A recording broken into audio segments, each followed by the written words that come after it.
there's been a handful of role players, minor players in the league that has stood up against the medical mandate agenda of the NBA.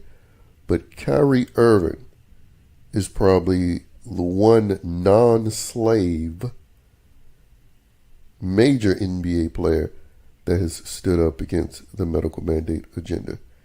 And recently he talked about how he gave up 4 years and $100 million, or more than $100 million, by deciding not to basically be one of Miss Evers' boys. And if you're not familiar with that, it's about the whole, Tuskegee experiment. And a lot of these blacks love to reference that movie when they want to talk about racism and how they use even science to be racist against blacks. But fast forward to the 2020s, all of these very same pro-blackity blacks were all about trying to shame this guy. Because again, these NBA players, they have no issue with bending the knee for some fake cause. You saw LeBron James and all of them do that BS. And it was a fake cause because bending the knee for Black Lives Matter, a Marxist organization, was something that was encouraged and allowed. But when it comes to, standing up for yourself and what you choose to do with your body, when it comes to this medical mandate situation,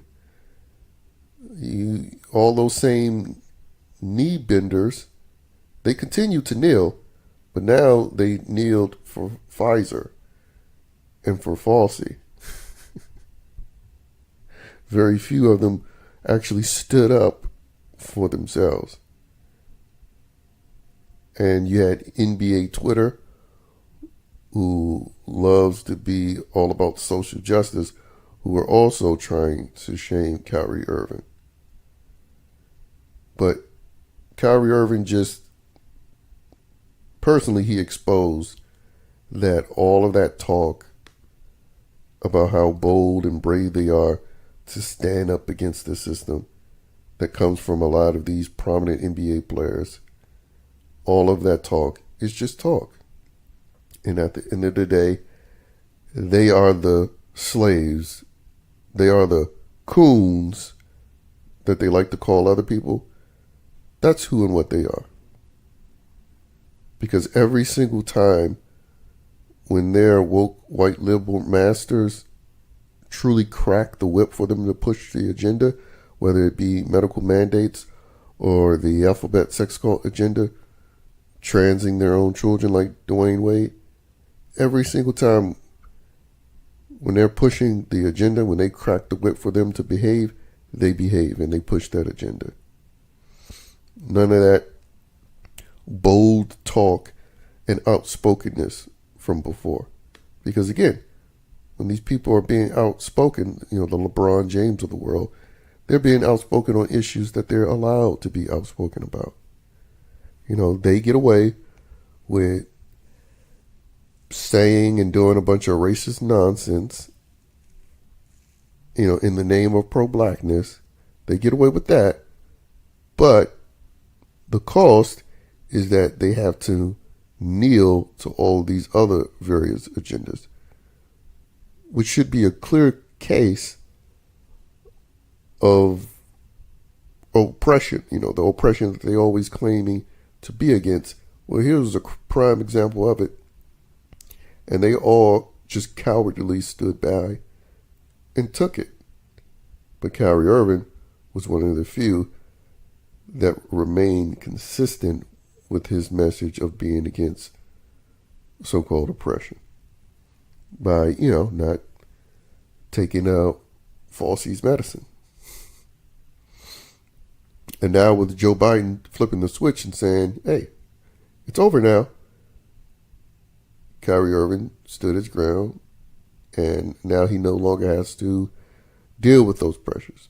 But he did highlight, the fact how he was being treated throughout all of this, stating how he didn't appreciate how being unvaccinated came to be a stigma within his career, claiming that he didn't want to play or wasn't willing to give up everything to be a voice of the voiceless.